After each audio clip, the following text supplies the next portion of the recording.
Hi everyone, Lucy here, and I'm so excited that you are here. It's always such a pleasure to spend some time with you to share my insights on fundraising and resource mobilization. If you are new to this channel, a very warm welcome to our community. My name is Lucy Njue. I am a certified fundraising executive and a proposal development consultant. You see, despite the dedication and the handwork of our fundraisers, our non-profit professionals, our change makers, our founders, the fact remains that they work under very difficult circumstances in a very complex fundraising landscape. And especially at a time like now, with the changes that are going on within the Trump administration, we have seen how complex the fundraising landscape can be. And so this is why we have this channel. My mission is to empower you, to equip you with the skills and the resources that you need so that you can have greater impact, so that you can secure funding, that you can change your fundraising mindsets and transform your fundraising journey. So thank you so much for choosing to listen to me.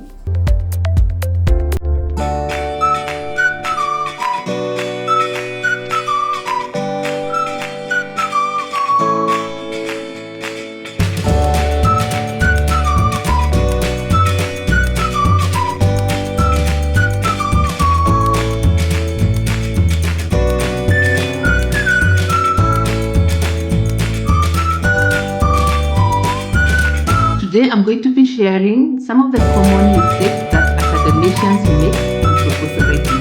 So yes, today we will focus more on the academic institutions and just to point a few of the common errors I have seen in my practice working within the academic institutions. So the First, let me say we do appreciate the academic sector so much. They are very helpful in advancing our knowledge base in fundraising and in other sectors, so we really do appreciate you. But some of the common mistakes I see in your grant proposals, one is the tendency to write grant proposals as though they were academic papers. So writing like it's an academic paper.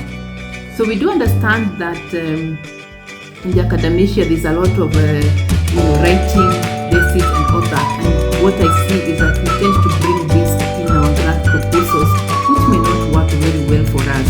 So you find expensive literature review, which is many times in every section of the proposal, in your problem statement, which is okay, in your strategies, in your impact, in your monitoring and evaluation plan, everywhere there is literature being referenced.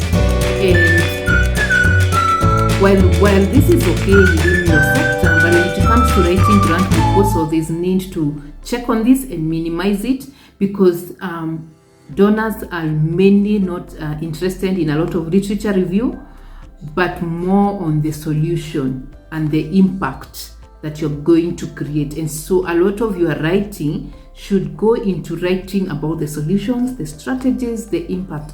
But I have seen papers, grants proposals that literally 3/4 is literature review. It doesn't really go well with many donors, if I may put it that way.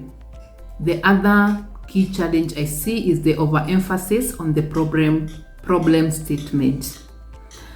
So perhaps this is related to the first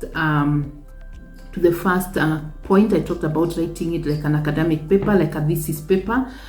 And so you find a lot of literature going into the problem statement, with a lot of literature into that, and very little attention is being given to the solutions, to the strategies, to the impact.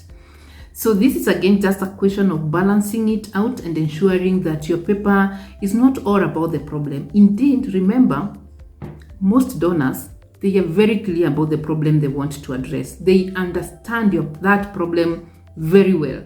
So what they are looking for is not description and a thorough analysis of the problem. Yes, it's important to understand and to analyze your problem, but that should not be the core. Core to grant proposals is your strategies, it's your solutions, it's your impact. So put more emphasis on that. The other thing is I think for you everything is it's the over complex logical frameworks. So you find frameworks that are really complex. At times it's hard to understand. So I just to say it's important that you are keen to make it as simple as possible for your donors to understand. And how we make it as simple as possible is to use visuals. It helps when you put it in form of an image, in a flow chart, and use simple language, and use also not very long statements. So trying to show that relationship between your problem, the inputs, the outputs, and the outcome and impact in a very simplified manner. So think simple language, and this is where we encourage you also to talk to have reviewers to help you to simplify this. The other big challenge is poor team selection and misaligned CVs. So we know that when it comes to grant proposals, you need to float, or you need to show who is going to implement. You need to have a clear staffing structure, and the requirements in many cases, you need to also submit their CVs. So a common problem I've seen is one, when it comes to selection, most of in the academic sector, I see most of them are research-based projects. And so you find people want to work with teams that they're used to. And so there's a tendency to have selection of team members who are not necessarily the right for this particular call for proposal or for this particular project. So again, it's something that it's important that you look into. Make sure the people that you bring on board is, they have specific expertise that is needed for this particular project, and so that you do not just bring in anyone. Some people could be very qualified, but then they do not have the expertise that is needed. They are not relevant to this particular call for proposal. And I'm speaking this having really seen this challenge many times. The other challenge related to this is the misalignment of CVs. So, of course, in the sector, you find we have very well elaborate long CVs, but you find that many times a lot of the content that is in your CV may not be relevant to this particular grant. So it is important that you realign your CV and you just leave the information that is important. In many cases, donors will, some donors, not many cases, I think some donors will have very clear structures, how your CV should be presented, how long it should be. So please make sure you are there to that. But most importantly is ensure the information in the CV is relevant to this call for proposal. Ensure you have clear roles and responsibilities for each team member, and that those roles and responsibilities align well to the expertise that is needed for your project.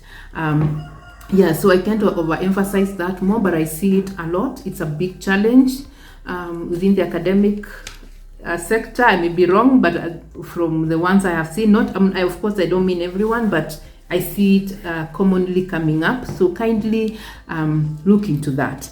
The other area, I think I've talked it in one way or another, is the proposals that are overly jargon heavy, if I may put it that way. So you find they are long proposals, very dry, very jargon heavy, very technical ones, and they do not engage donors. Donors want things that are clear. Clarity, simplicity is key here.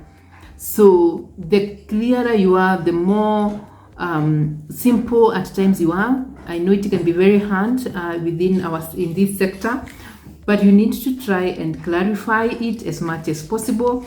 Of course, you have to weigh depending on the kind of call that you're talking about, and especially when it comes to implementation and research kind of projects. You need to try to simplify it as much as possible for the donors. And the reality remains that donors are not necessarily, reviewers are not necessarily technical people. So you may understand all the jargon and the heavy ones that you use, but the reviewers may throw out your paper, and I think it happens. They may just not understand. They may just find it too complicated and not encouraging to read. So it's important once you've written that you also take time, package it in a way that is compelling, that is conversational, in a way that also elicits some kind of emotions whenever it's possible, depending on the type of donor you are targeting. We know for foundations, they want to really relate with the story. So storytelling is key here.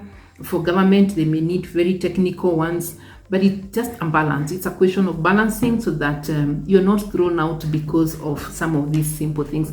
And with that, I hope that we learned something. Like I said, here we talk about fundraising and proposal writing a lot. If you found this helpful, kindly like, share, and subscribe to this channel for more tips. Also, kindly share your thoughts in the comment section. Let me hear from the academia if some of those points that I've talked about, you have seen it, maybe not with necessary for you, but with your colleagues. Let me know what other issues or other concerns that you have. So before I end, let me say a very warm thank you to each one of you for taking your time to listen to this video. Thank you from the bottom of my heart. I really do appreciate. It's because of you that I am here, that I keep doing this work, and I hope that it adds value to your work.